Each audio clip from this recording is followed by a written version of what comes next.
The times rush past, and so do the caravans, thought the alchemist, as he watched the hundreds of people and animals arriving at the oasis. People were shouting at the new arrivals, dust obscured the desert sun, and the children of the oasis were bursting with excitement at the arrival of the strangers. The alchemist saw the tribal chiefs greet the leader of the caravan and converse with him at length. But none of that mattered to the alchemist. He'd already seen many people come and go, and the desert remained as it was. He'd seen kings and beggars walking the desert sands. The dunes were changed constantly by the wind, yet these were the same sands he had known since he was a child. He always enjoyed seeing the happiness that the travellers experienced when, after weeks of yellow sand and blue sky, they first saw the green of the date palms. Maybe God created the desert so that man could appreciate the date trees, he thought. He decided to concentrate on more practical matters. He knew that in the caravan there was a man to whom he was to teach some of his secrets. The omens had told him so. He didn't know the man yet, but his practiced eye would recognize him when he appeared. He hoped that it would be someone as capable as his previous apprentice. I don't know why these things have to be transmitted by word of mouth, he thought. It wasn't exactly that they were secrets. God revealed his secrets easily to all his creatures. He had only one explanation for this fact. Things have to be transmitted this way because they were made up from the pure life, and this kind of life cannot be captured in pictures or words. Because people become fascinated with pictures and words and wind up forgetting the language of the world. The boy couldn't believe what he was seeing. The oasis, rather than being just a well surrounded by a few palm trees, as he had seen once in a geography book, was much larger than many towns back in Spain. There were 300 wells, 50,000 date trees, and innumerable coloured tents spread among them. "It looks like 1,001 nights," said the Englishman, impatient to meet with the alchemist. They were surrounded by children, curious to look at the animals and people that were arriving. The men of the oasis wanted to know if they had seen any fighting, and the women competed with one another for access to the cloth and precious stones brought by the merchants. The silence of the desert was a distant dream. The travellers in the caravan were talking incessantly, laughing and shouting as if they had emerged from the spiritual world and found themselves once again in the world of people. They were relieved and happy. They had been taking careful precautions in the desert, but the camel driver explained to the boy that oases were always considered to be neutral territories because the majority of the inhabitants were women and children. There were oases throughout the desert, but the tribesmen fought in the desert, leaving the oases as places of refuge. With some difficulty, the leader of the caravan brought all his people together and gave them his instructions. The group was to remain there at the oasis until the conflict between the tribes was over. Since they were visitors, they would have to share living space with those who lived there and would be given the best accommodations. That was the law of hospitality. Then he asked that everyone, including his own sentinels, hand over their arms to the men appointed by the tribal chieftains. "Those are the rules of war," the leader explained. "The oases may not shelter armies or troops." To the boy's surprise, the Englishman took a chrome-plated revolver out of his bag and gave it to the men who were collecting the arms. "Why a revolver?" he asked. "It helped me to trust in people," the Englishman answered. Meanwhile, the boy thought about his treasure. The closer he got to the realization of his dream, the more difficult things became. It seemed as if what the old king had called beginner's luck was no longer functioning. In his pursuit of the dream, he was being constantly subjected to tests of his persistence and courage. So he could not be hasty nor impatient. If he pushed forward impulsively, he would fail to see the signs and omens left by God along his path. God placed them along my path. He had surprised himself with the thought. Until then, he had considered omens to be things of this world, like eating or sleeping, or like seeking love or finding a job. He'd never thought of them in terms of a language used by God to indicate what he should do. Don't be impatient, he repeated to himself.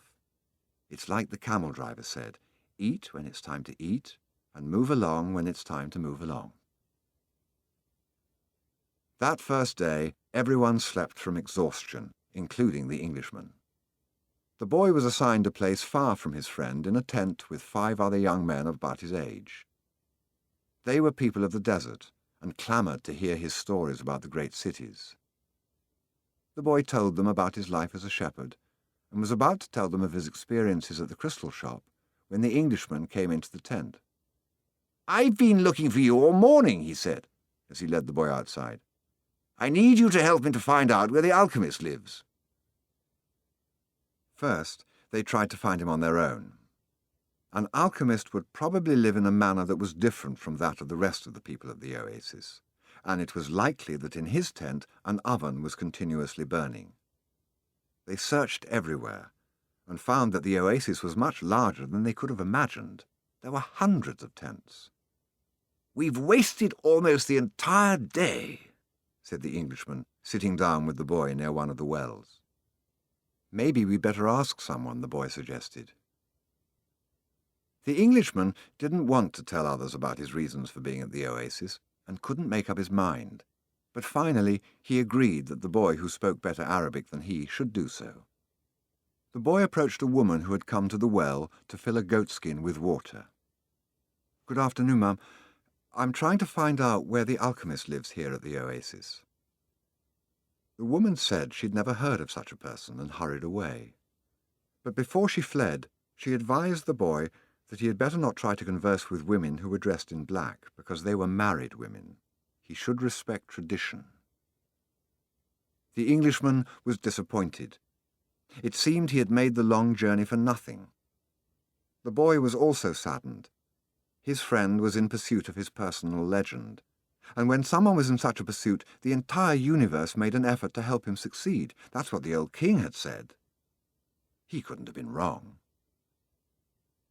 "I had never heard of alchemists before," the boy said. "Maybe no one here has either." The Englishman's eyes lit up. "That's it! Maybe no one here knows what an alchemist is. Find out who it is who cures the people's illnesses." Several women dressed in black came to the well for water, but the boy would speak to none of them, despite the Englishman's insistence. Then a man approached. "Do you know someone here who cures people's illnesses?" the boy asked. "Allah cures our illnesses," said the man, clearly frightened of strangers. "You're looking for witch doctors." He spoke some verses from the Quran and moved on. Another man appeared. He was older and was carrying a small bucket. The boy repeated his question. "Why do you want to find that sort of person?" the Arab asked. "Because my friend here has travelled for many months in order to meet with him," the boy said. "If such a man is here at the oasis, he must be a very powerful one," said the old man after thinking for a few moments. "Not even the tribal chieftains are able to see him when they want to, only when he consents. Wait for the end of the war, then leave with the caravan. Don't try to enter into the life of the oasis," he said, and walked away. But the Englishman was exultant. They were on the right track.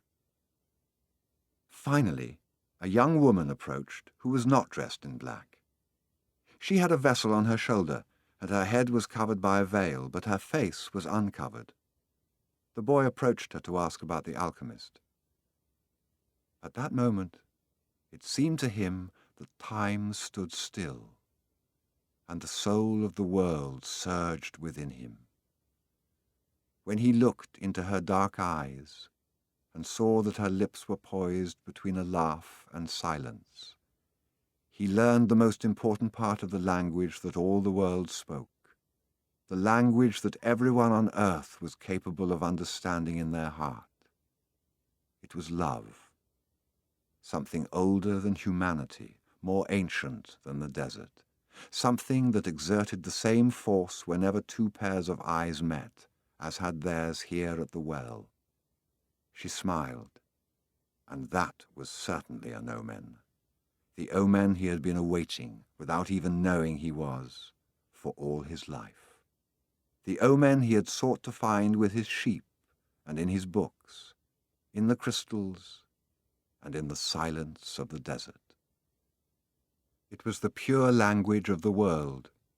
It required no explanation, just as the universe needs none as it travels through endless time. What the boy felt at that moment was that he was in the presence of the only woman in his life, and that, with no need for words, she recognized the same thing. He was more certain of it than of anything in the world. He had been told by his parents and grandparents that he must fall in love and really know a person before becoming committed. But maybe people who felt that way had never learned the universal language, because when you know that language, it's easy to understand that someone in the world awaits you, whether it's in the middle of the desert or in some great city. And when two such people encounter each other and their eyes meet, the past and the future become unimportant. There is only that moment, and the incredible certainty that everything under the sun has been written by one hand only. It is the hand that evokes love and creates a twin soul for every person in the world. Without such love, one's dreams would have no meaning. Maktub, thought the boy. The Englishman shook the boy. Come on, ask her. The boy stepped closer to the girl, and when she smiled, he did the same. What's your name? He asked. Fatima, the girl said, averting her eyes. That's what some women in my country are called. It's the name of the Prophet's daughter, Fatima said. The invaders carried the name everywhere. The beautiful girl spoke of the invaders with pride. The Englishman prodded him, and the boy asked her about the man who cured people's illnesses. That's the man who knows all the secrets of the world, she said. He communicates with the genies of the desert. The genies were the spirits of good and evil, and the girl pointed to the south, indicating that it was there the strange man lived. Then she filled her vessel with water and left. The Englishman vanished too, gone to find the alchemist. And the boy sat there by the well for a long time, remembering that one day in Tarifa the Levanter had brought to him the perfume of that woman, and realizing that he had loved her before he even knew she existed. He knew that his love for her would enable him to discover every treasure in the world. The next day, the boy returned to the well, hoping to see the girl. To his surprise, the Englishman was there, looking out at the desert. I waited all afternoon and evening, he said. He appeared with the first stars of evening. I told him what I was seeking, and he asked me if I had ever transformed lead into gold. I told him that was what I'd come here to learn. He told me I should try to do so. That's all he said. Go and try. The boy didn't say anything. The poor Englishman had travelled all this way, only to be told that he should repeat what he had already done so many times. So then try, he said to the Englishman. That's what I'm going to do. I'm going to start now. As the Englishman left, Fatima arrived and filled her vessel with water. I came to tell you just one thing, the boy said. I want you to be my wife. I love you. The girl dropped the container and the water spilled. I'm going to wait here for you every day. I have crossed the desert in search of a treasure that is somewhere near the pyramids, and for me, the war seemed a curse. But now it's a blessing, because it brought me to you. The war is going to end someday, the girl said. The boy looked around him at the date palms. He reminded himself that he had been a shepherd, and that he could be a shepherd again. Fatima was more important than his treasure. The tribesmen are always in search of treasure, the girl said, as if she had guessed what he was thinking. And the women of the desert are proud of their tribesmen. She refilled her vessel and left. The boy went to the well every day to meet with Fatima. He told her about his life as a shepherd, about the king, and about the crystal shop.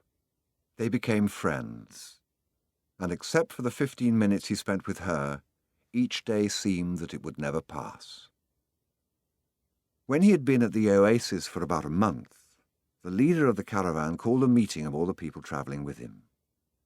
"We don't know when the war will end, so we can't continue our journey," he said. "The battles may last for a long time, perhaps even years. There are powerful forces on both sides, and the war is important to both armies. It's not a battle of good against evil, it's a war between forces that are fighting for the balance of power. And when that type of battle begins, it lasts longer than others, because Allah is on both sides." The people went back to where they were living, and the boy went to meet with Fatima that afternoon. He told her about the morning's meeting. "The day after we met," Fatima said, "you told me that you loved me. Then you taught me something of the universal language and the soul of the world. Because of that, I have become a part of you." The boy listened to the sound of her voice and thought it to be more beautiful than the sound of the wind in the date palms. "I have been waiting for you here at this oasis for a long time. I have forgotten about my past, about my traditions, and the way in which men of the desert expect women to behave.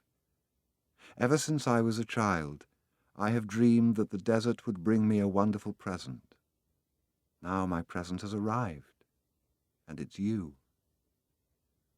The boy wanted to take her hand, but Fatima's hands held to the handles of her jug. "You have told me about your dreams, about the old king and your treasure, and you've told me about omens. So now I fear nothing, because it was those omens that brought you to me. I am a part of your dream, a part of your personal legend, as you call it. That's why I want you to continue toward your goal. If you have to wait until the war is over, then wait. But if you have to go before then, go on in pursuit of your dream. The dunes are changed by the wind, but the desert never changes. That's the way it will be with our love for each other.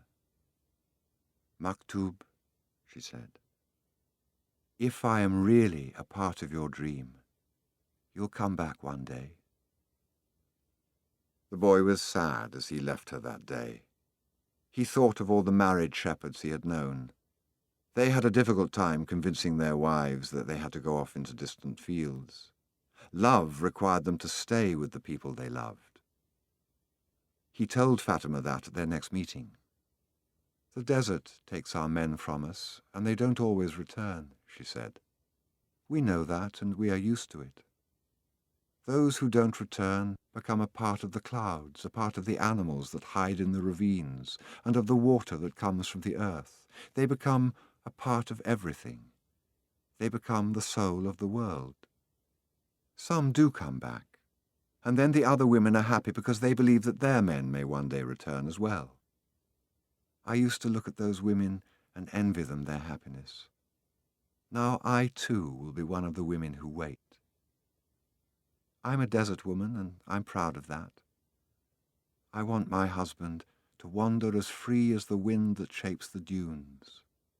And if I have to, I will accept the fact that he's become a part of the clouds and the animals and the water of the desert." The boy went to look for the Englishman. He wanted to tell him about Fatima. He was surprised when he saw that the Englishman had built himself a furnace outside his tent. It was a strange furnace fueled by firewood with a transparent flask heating on the top. As the Englishman stared out at the desert, his eyes seemed brighter than they had when he was reading his books. "This is the first phase of the job," he said. "I have to separate out the sulfur. Now, to do that successfully, I must have no fear of failure. It was my fear of failure that first kept me from attempting the masterwork. Now I'm beginning what I could have started 10 years ago. But I'm happy at least that I didn't wait 20 years. He continued to feed the fire, and the boy stayed on until the desert turned pink in the setting sun. He felt the urge to go out into the desert, to see if its silence held the answers to his questions. He wandered for a while, keeping the date palms of the oasis within sight. He listened to the wind and felt the stones beneath his feet. Here and there he found a shell and realized that the desert in remote times had been a sea. He sat on a stone and allowed himself to become hypnotized by the horizon. He tried to deal with the concept of love as distinct from possession, and couldn't separate them. But Fatima was a woman of the desert, and if anything could help him to understand, it was the desert. As he sat there thinking, he sensed movement above him. Looking up, he saw a pair of hawks flying high in the sky. He watched the hawks as they drifted on the wind. Although their flight appeared to have no pattern, it made a certain kind of sense to the boy. It was just that he couldn't grasp what it meant. He followed the movement of the birds, trying to read something into it. Maybe these desert birds could explain to him the meaning of love without ownership. He felt sleepy. In his heart he wanted to remain awake, but he also wanted to sleep. I'm learning the language of the world, and everything in the world is beginning to make sense to me, even the flight of the hawks, he said to himself. And in that mood, he was grateful to be in love. When you're in love, things make even more sense, he thought. Suddenly, one of the hawks made a flashing dive through the sky, attacking the other. As it did so, a sudden, fleeting image came to the boy, an army, with its swords at the ready, riding into the oasis. The vision vanished immediately, but it had shaken him. He had heard people speak of mirages, and he had already seen some himself. They were desires that, because of their intensity, materialized over the sounds of the desert. But he certainly didn't desire that an army invade the oasis. He wanted to forget about the vision and return to his meditation. He tried again to concentrate on the pink shades of the desert and its stones, but there was something there in his heart that wouldn't allow him to do so. "Always heed the omens," the old king had said. The boy recalled what he had seen in the vision and sensed that it was actually going to occur. He rose and made his way back toward the palm trees. Once again he perceived the many languages in the things about him. This time the desert was safe, and it was the oasis that had become dangerous. The camel driver was seated at the base of a palm tree, observing the sunset. He saw the boy appear from the other side of the dunes. "An army is coming," the boy said. "I had a vision." "The desert fills men's hearts with visions," the camel driver answered. But the boy told him about the hawks, that he had been watching their flight and had suddenly felt himself to have plunged to the soul of the world. The camel driver understood what the boy was saying. He knew that any given thing on the face of the earth could reveal the history of all things. One could open a book to any page, or look at a person's hand. One could turn a card, or watch the flight of the birds. Whatever the thing observed, one could find a connection with his experience of the moment. Actually, it wasn't that those things in themselves revealed anything at all. It was just that people, looking at what was occurring around them, could find a means of penetration to the soul of the world. The desert was full of men who earned their living based on the ease with which they could penetrate to the soul of the world. They were known as seers, and they were held in fear by women and the elderly. Tribesmen were also wary of consulting them because it would be impossible to be effective in battle if one knew that he was fated to die. The tribesmen preferred the taste of battle and the thrill of not knowing what the outcome would be. The future was already written by Allah, and what he had written was always for the good of man. So the tribesmen lived only for the present because the present was full of surprises, and they had to be aware of many things. Where was the enemy's sword? Where was his horse? What kind of blow should one deliver next in order to remain alive? The camel driver was not a fighter, and he had consulted with seers. Many of them had been right about what they said, while some had been wrong. Then one day, the oldest seer he had ever sought out, and the one most to be feared, had asked why the camel driver was so interested in the future. "Well, so I can do things," he had responded, "and so I can change those things that I don't want to happen." "But then they wouldn't be part of your future," the seer had said. "Well, maybe I just want to know the future so I can prepare myself for what's coming." "If good things are coming, they will be a pleasant surprise," said the seer. "If bad things are, and you know in advance, you will suffer greatly before they even occur." "I want to know about the future because I'm a man," the camel driver had said to the seer, and men always live their lives based on the future. The seer was a specialist in the casting of twigs. He threw them on the ground and made interpretations based on how they fell. That day, he didn't make a cast. He wrapped the twigs in a piece of cloth and put them back in his bag. I make my living forecasting the future for people, he said. I know the science of the twigs, and I know how to use them to penetrate to the place where all is written. There I can read the past, discover what has already been forgotten, and understand the omens that are here in the present. When people consult me, it's not that I'm reading the future, I am guessing at the future. The future belongs to God, and it is only He who reveals it under extraordinary circumstances. How do I guess at the future? Based on the omens of the present. The secret is here in the present. If you pay attention to the present, you can improve upon it. And if you improve on the present, what comes later will also be better. Forget about the future, and live each day according to the teachings, confident that God loves his children. Each day in itself brings with it an eternity. The camel driver had asked what the circumstances were under which God would allow him to see the future. Only when he himself reveals it, and God only rarely reveals the future. When he does so, it is for only one reason. It's a future that was written so as to be altered. God had shown the boy a part of the future, the camel driver thought. Why was it that he wanted the boy to serve as his instrument? Go and speak to the tribal chieftains, said the camel driver. Tell them about the armies that are approaching. They'll laugh at me. No, they are men of the desert, and the men of the desert are used to dealing with omens. Well, then, they probably already know. They're not concerned with that right now. They believe that if they have to know about something Allah wants them to know, someone will tell them about it. It has happened many times before, but this time the person is you. The boy thought of Fatima, and he decided he would go to see the chiefs of the tribes. The boy approached the guard at the front of the huge white tent at the center of the oasis. I want to see the chieftains. I've brought omens from the desert. Without responding, the guard entered the tent, where he remained for some time.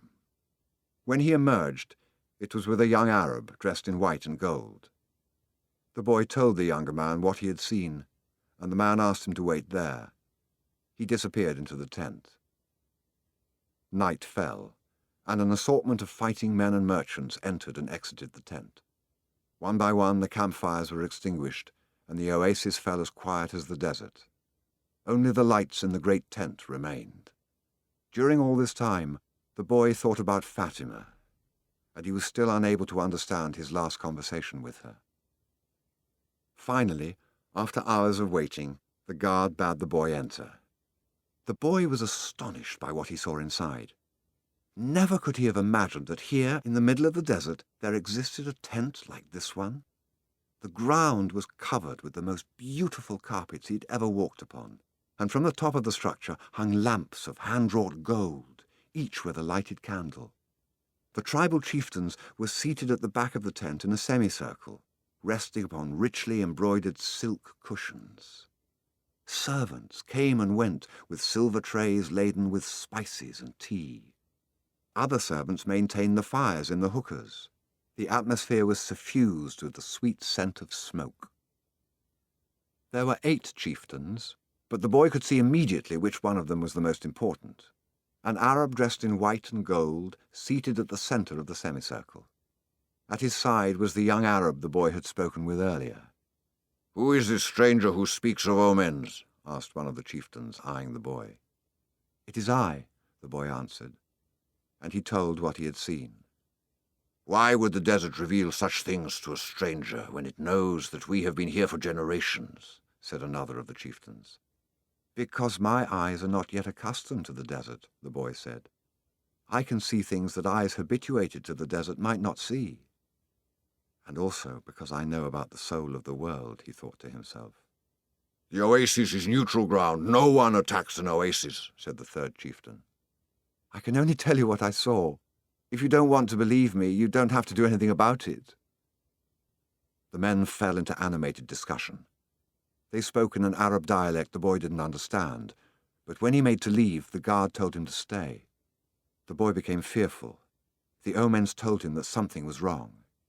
He regretted having spoken to the camel driver about what he had seen in the desert. Suddenly, the elder at the centre smiled almost imperceptibly, and the boy felt better. The man hadn't participated in the discussion, and in fact hadn't said a word up to that point. But the boy was already used to the language of the world, and he could feel the vibrations of peace throughout the tent. Now his intuition was that he had been right in coming. The discussion ended. The chieftains were silent for a few moments as they listened to what the old man was saying. Then he turned to the boy. This time his expression was cold and distant. 2,000 years ago, in a distant land, a man who believed in dreams was thrown into a dungeon and then sold as a slave, the old man said, now in the dialect the boy understood. Our merchants bought that man and brought him to Egypt. All of us know that whoever believes in dreams also knows how to interpret them. The elder continued. When the Pharaoh dreamed of cows that were thin and cows that were fat, this man I'm speaking of rescued Egypt from famine. His name was Joseph. He too was a stranger in a strange land like you, and he was probably about your age. He paused, and his eyes were still unfriendly. We always observe the tradition. The tradition saved Egypt from famine in those days and made the Egyptians the wealthiest of peoples. The tradition teaches men how to cross the desert and how their children should marry. The tradition says that an oasis is neutral territory because both sides have oases, and so both are vulnerable.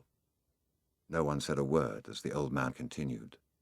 But the tradition also says that we should believe the messages of the desert. Everything we know was taught to us by the desert. The old man gave a signal, and everyone stood. The meeting was over. The hookahs were extinguished and the guards stood at attention. The boy made ready to leave, but the old man spoke again. Tomorrow we are going to break the agreement that says no one at the oasis may carry arms. Throughout the entire day, we will be on the lookout for our enemies. When the sun sets, the men will once again surrender their arms to me. For every 10 dead men among our enemies, you will receive a piece of gold. But arms cannot be drawn unless they also go into battle. Arms are as capricious as the desert, and if they are not used, the next time they might not function. If at least one of them hasn't been used by the end of the day tomorrow, one will be used on you. When the boy left the tent, the oasis was illuminated only by the light of the full moon. He was 20 minutes from his tent and began to make his way there. He was alarmed by what had happened. He had succeeded in reaching through to the soul of the world, and now the price for having done so might be his life. It was a frightening bet, but he had been making risky bets ever since the day he had sold his sheep to pursue his personal legend.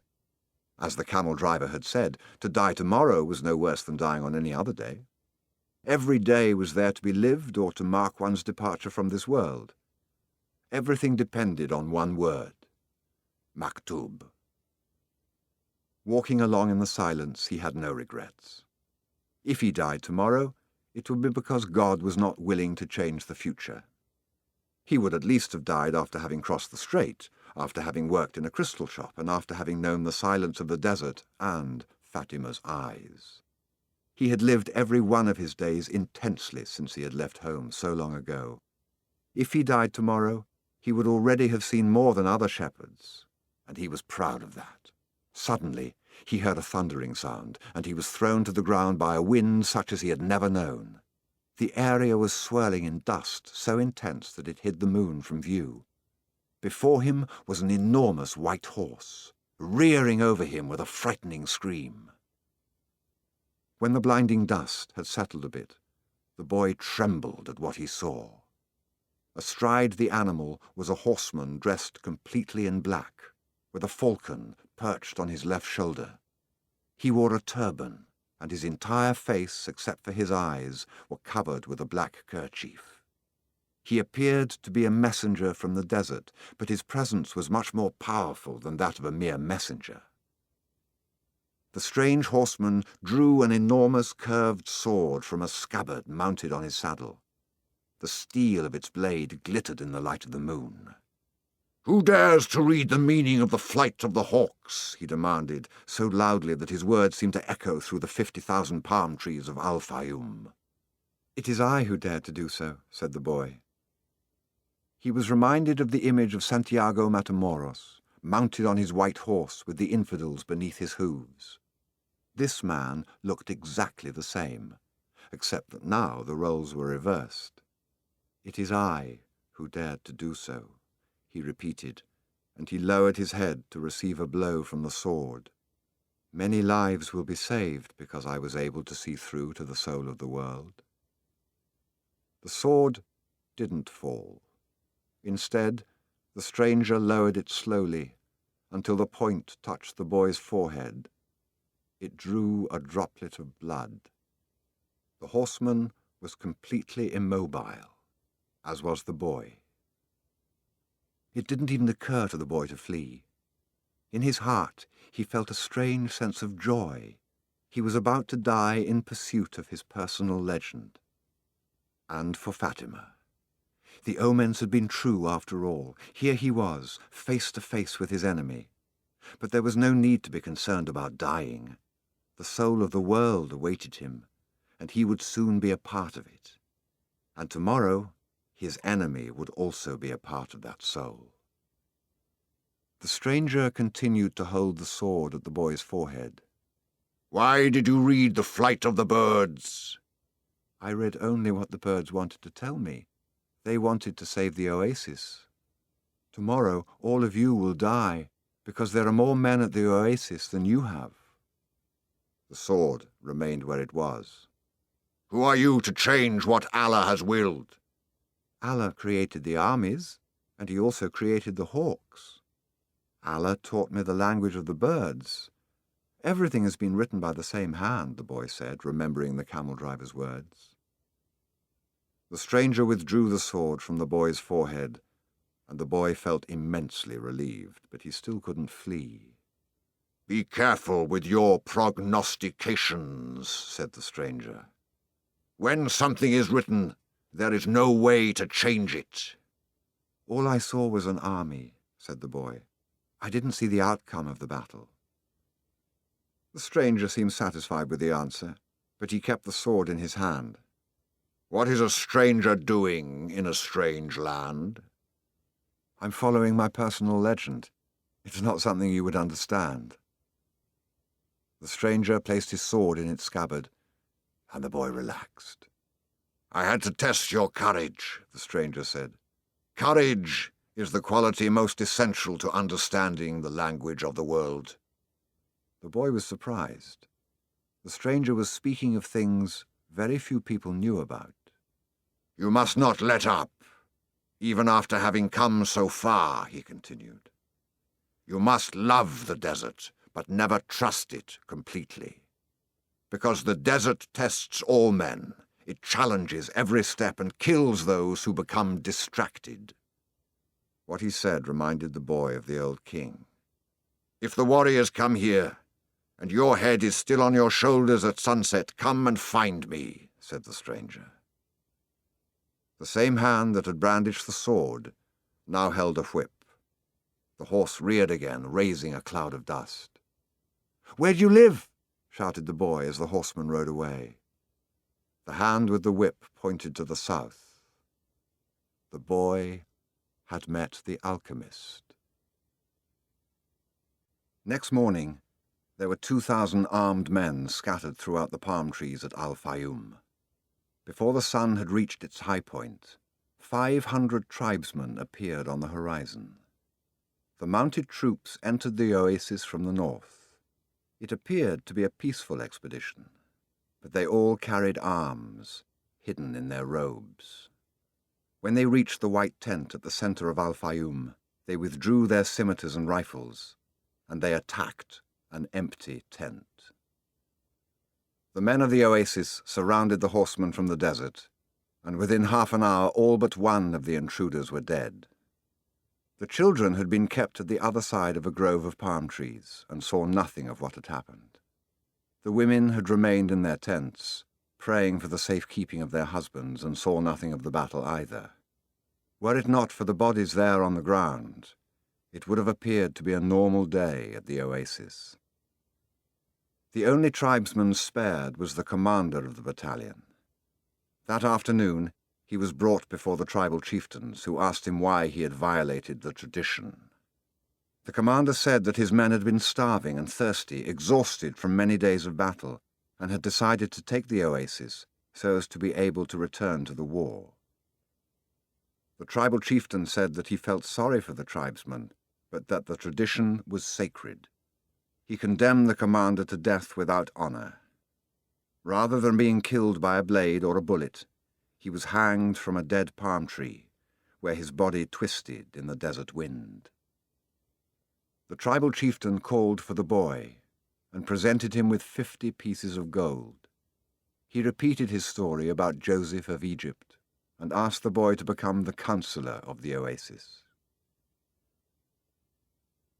When the sun had set and the first stars made their appearance, the boy started to walk to the south. He eventually sighted a single tent, and a group of Arabs passing by told the boy that it was a place inhabited by genies. But the boy sat down and waited. Not until the moon was high did the alchemist ride into view. He carried 2 dead hawks over his shoulder. "I'm here," the boy said. "You shouldn't be here," the alchemist answered. "Or is it your personal legend that brings you here?" "With the wars between the tribes, it's impossible to cross the desert, so I've come here." The alchemist dismounted from his horse and signalled that the boy should enter the tent with him. It was a tent like many at the oasis. The boy looked around for the ovens and other apparatus used in alchemy, but saw none. There were only some books in a pile, a small cooking stove, and the carpets, covered with mysterious designs. "Sit down. We'll have something to drink and eat these hawks," said the alchemist. The boy suspected that they were the same hawks he had seen on the day before, but he said nothing. The alchemist lighted the fire, and soon a delicious aroma filled the tent. It was better than the scent of hookahs. "Why did you want to see me?" the boy asked. "Because of the omens," the alchemist answered. "The wind told me you would be coming, and that you would need help." "It's not I the wind spoke about. It's the other foreigner, the Englishman. He's the one that's looking for you." "He has other things to do first, but he's on the right track. He has begun to try to understand the desert." "And what about me?" "When a person really desires something, all the universe conspires to help that person to realize his dream," said the alchemist, echoing the words of the old king. The boy understood. Another person was there to help him towards his personal legend. "So, are you going to instruct me?" "No, you already know all you need to know. I am only going to point you in the direction of your treasure." "But there's a tribal war," the boy reiterated. "I know what's happening in the desert." "I've already found my treasure. I have a camel, I have my money from the crystal shop, and I have 50 gold pieces. In my own country I'd be a rich man." "But none of that is from the pyramids," said the alchemist. "I also have Fatima. She's a treasure greater than anything else I've won." "She wasn't found at the pyramids either." They ate in silence. The alchemist opened a bottle and poured a red liquid into the boy's cup. It was the most delicious wine he had ever tasted. "Isn't wine prohibited here?" the boy asked. "It's not what enters men's mouths that's evil," said the alchemist. "It's what comes out of their mouths that is." The alchemist was a bit daunting, but as the boy drank the wine, he relaxed. After they finished eating, they sat outside the tent, under a moon so brilliant that it made the stars pale. "Drink and enjoy yourself," said the alchemist, noticing that the boy was feeling happier. "Rest well tonight, as if you were a warrior preparing for combat. Remember that wherever your heart is, there you will find your treasure. You've got to find the treasure so that everything you have learned along the way can make sense. Tomorrow, sell your camel and buy a horse. Camels are treacherous. They walk thousands of paces and never seem to tire. Then suddenly they kneel and die. But horses tire bit by bit. You always know how much you can ask of them, and when it is that they are about to die." The following night, the boy appeared at the alchemist's tent with a horse. The alchemist was ready, and he mounted his own steed and placed the falcon on his left shoulder. He said to the boy, "Show me where there is life out in the desert. Only those who can see such signs of life are able to find treasure." They began to ride out over the sands, with the moon lighting their way. "I don't know if I'll be able to find life in the desert," the boy thought. "I don't know the desert that well yet." He wanted to say so to the alchemist, but he was afraid of the man. They reached the rocky place where the boy had seen the hawks in the sky, but now there was only silence and the wind. "I don't know how to find life in the desert," the boy said. "I know that there's life here, but I don't know where to look." "Life attracts life," the alchemist answered. And then the boy understood. He loosened the reins on his horse, who galloped forward over the rocks and sand. The alchemist followed as the boy's horse ran for almost half an hour. They could no longer see the palms of the oasis, only the gigantic moon above them and its silver reflections from the stones of the desert. Suddenly, for no apparent reason, the boy's horse began to slow. "There's life here," the boy said to the alchemist. "I don't know the language of the desert, but my horse knows the language of life." They dismounted, and the alchemist said nothing. Advancing slowly, they searched among the stones. The alchemist stopped abruptly and bent to the ground. There was a hole there among the stones. The alchemist put his hand into the hole, and then his entire arm up to his shoulder. Something was moving there, and the alchemist's eyes, the boy could only see his eyes, squinted with his effort. His arm seemed to be battling with whatever was in the hole. Then, with a motion that startled the boy, he withdrew his arm and leapt to his feet. In his hand he grasped a snake by the tail.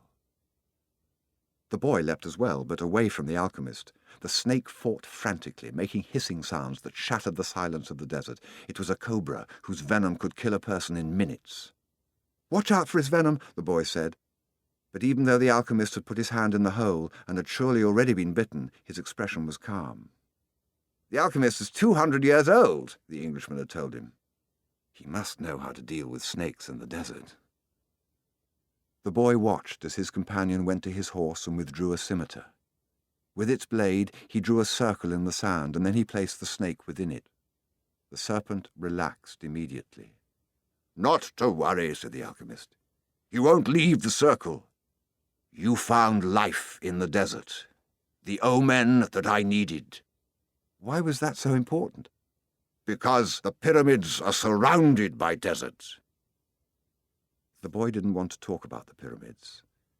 His heart was heavy, and he had been melancholy since the previous night. To continue his search for the treasure meant that he had to abandon Fatima.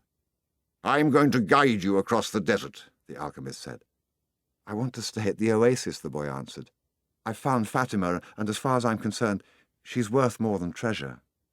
"Fatima is a woman of the desert," said the alchemist. "She knows that men have to go away in order to return, and she already has her treasure. It's you. Now she expects that you will find what it is you're looking for." "Well, what if I decide to stay?" "Let me tell you what will happen. You'll be the counselor of the oasis. You have enough gold to buy many sheep and many camels. You'll marry Fatima, and you'll both be happy for a year. You'll learn to love the desert, and you'll get to know every one of the 50,000 palms. You'll watch them as they grow, demonstrating how the world is always changing.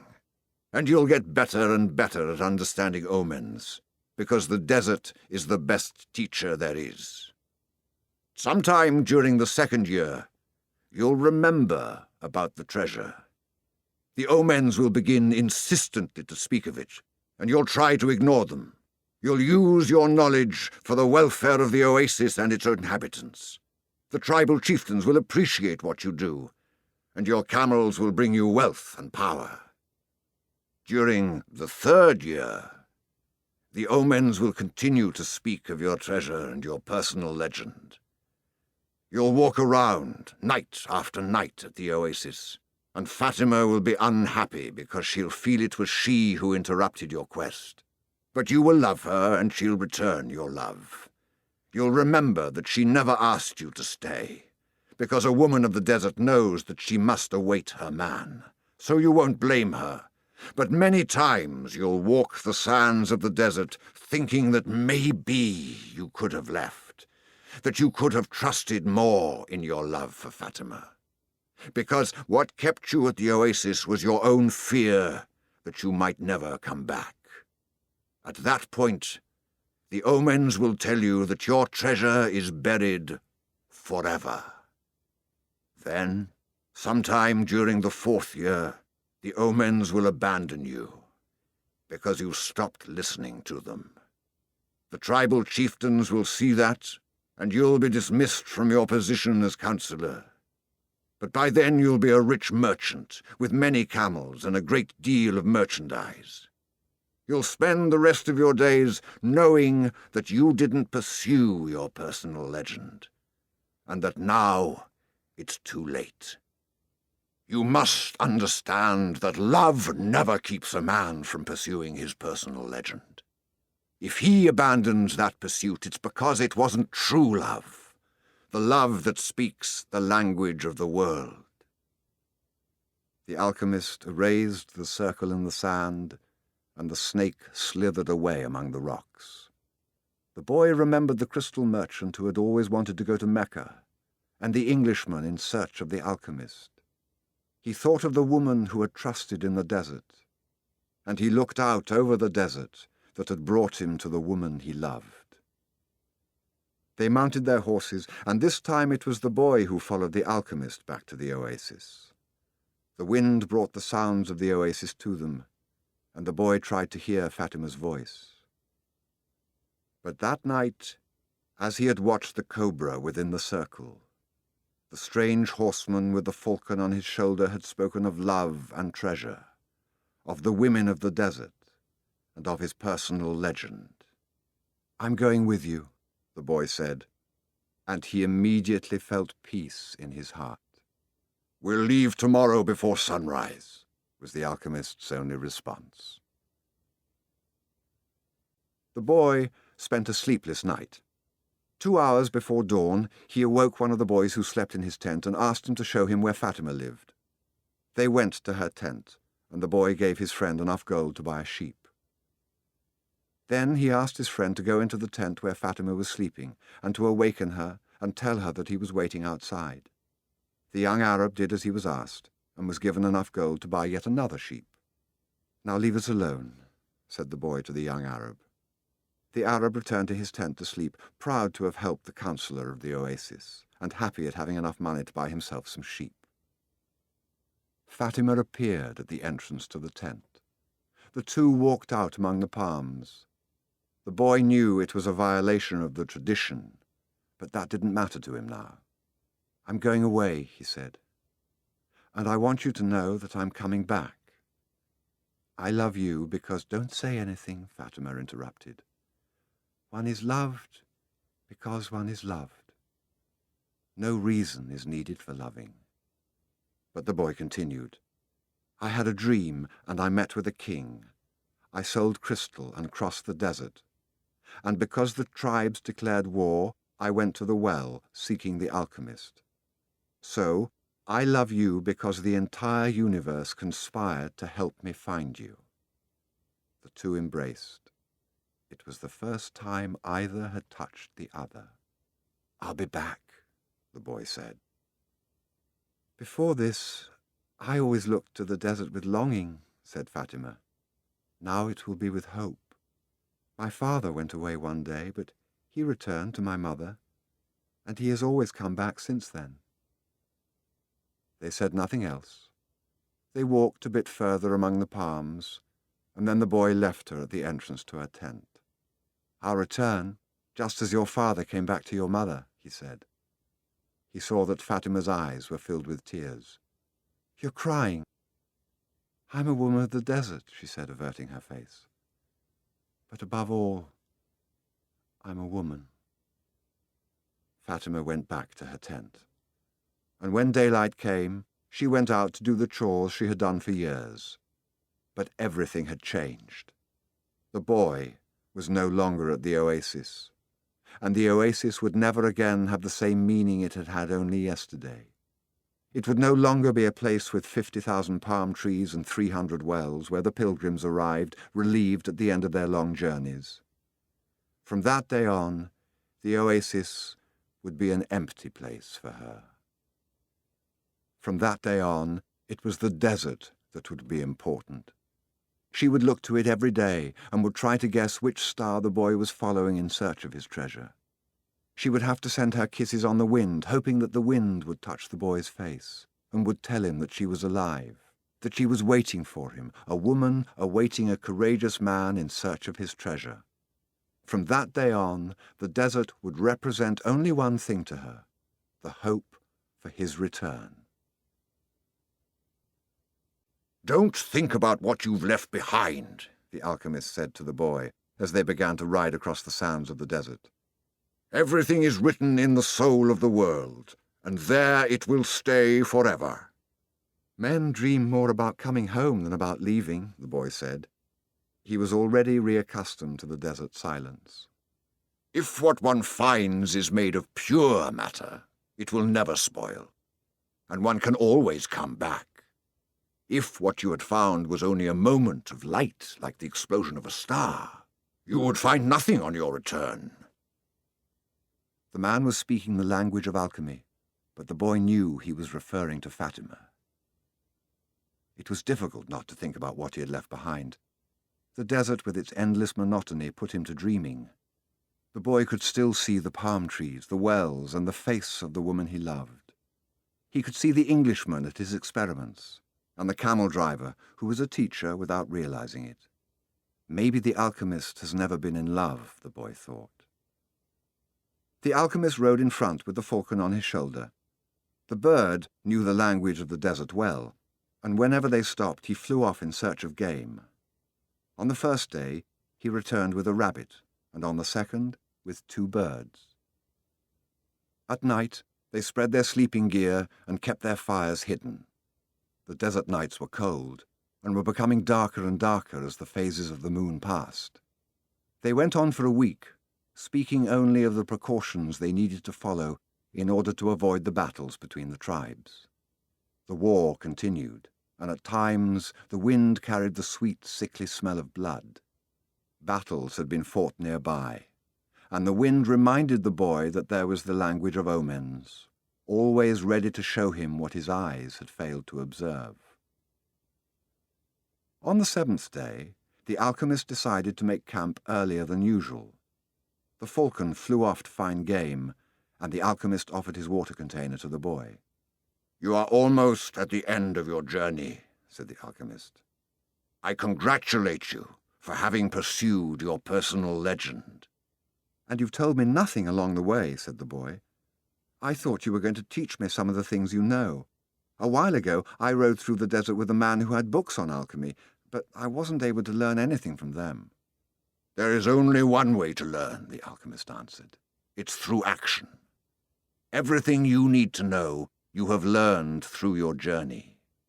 You need to learn only one thing more." The boy wanted to know what that was, but the alchemist was searching the horizon, looking for the falcon. "Why are you called the alchemist?" "Because that's what I am." "And what went wrong when other alchemists tried to make gold and were unable to do so?" "They were looking only for gold," his companion answered. They were seeking the treasure of their personal legend without wanting actually to live out the personal legend. "What is it that I still need to know?" the boy asked. But the alchemist continued to look to the horizon, and finally the falcon returned with their meal. They dug a hole and lit their fire in it so that the light of the flames would not be seen. "I'm an alchemist simply because I'm an alchemist," he said, as he prepared the meal. "I learned the science from my grandfather, who learned it from his father, and so on, back to the creation of the world. In those times, the master work could be written simply on an emerald. But men began to reject simple things, and to write tracts, interpretations, and philosophical studies. They also began to feel that they knew a better way than others had. Yet the emerald tablet is still alive today." What was written on the emerald tablet? The boy wanted to know. The alchemist began to draw in the sand, and completed his drawing in less than 5 minutes. As he drew, the boy thought of the old king and the plaza where they had met that day. It seemed as if it had taken place years and years ago. "This is what was written on the emerald tablet," said the alchemist when he had finished. The boy tried to read what was written in the sand. "It's a code," said the boy, a bit disappointed.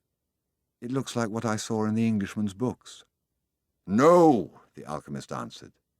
"It's like the flight of those 2 hawks. It can't be understood by reason alone. The emerald tablet is a direct passage to the soul of the world. The wise men understood that this natural world is only an image and a copy of paradise.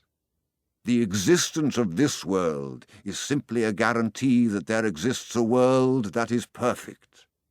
God created the world so that through its visible objects men could understand his spiritual teachings and the marvels of his wisdom. That's what I mean by action." "Should I understand the emerald tablet?" the boy asked. "Perhaps. If you were in a laboratory of alchemy, this would be the right time to study the best way to understand the emerald tablet. But you are in the desert, so immerse yourself in it. The desert will give you an understanding of the world. In fact, anything on the face of the earth will do that. You don't even have to understand the desert. All you have to do is contemplate a simple grain of sand, and you will see in it all the marvels of creation." "How do I immerse myself in the desert?" "Listen to your heart. It knows all things because it came from the soul of the world, and it will one day return there."